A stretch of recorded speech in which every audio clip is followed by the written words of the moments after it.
Why doesn't the man currently calling the shots in the White House see this, do you think? Is it because he doesn't love America? Is it because he has a worldview that blinds him to the realities of good versus evil? What do you think it is? I believe he does not want America to be the superpower that we have been. It's almost as if he's afraid of that. He believes that America would be better off if we were one of the boys instead of the big brother. And when I say big brother, I'm not talking about going around and being the policeman for every difficulty that every part of the world faces. No one would suggest that.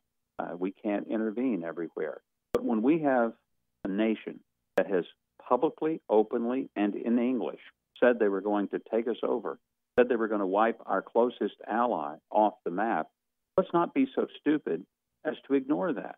And the Jews have a long history of knowing that when someone says they're going to kill you, you better take them seriously, because when they didn't take it seriously, they were almost annihilated.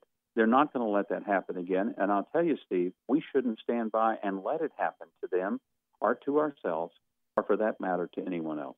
I've got just about a minute here. What's going to be the fallout, do you think, from Netanyahu's appearance here? What happens next?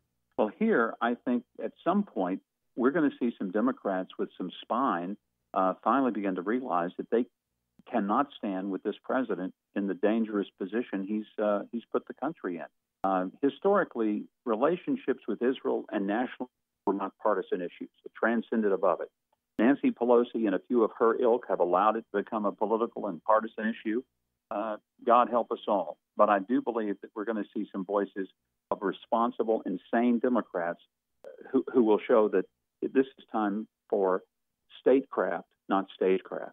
The last time you ran in 2008, Mike, I recall everybody in both parties agreed Iran cannot have a nuclear weapon. What has changed since then? What has changed is Barack Obama's influence over foreign policy. What's changed is his innate desire to see America a weaker country rather than a stronger country, and that some Democrats are more interested in protecting Obama than they are in protecting America.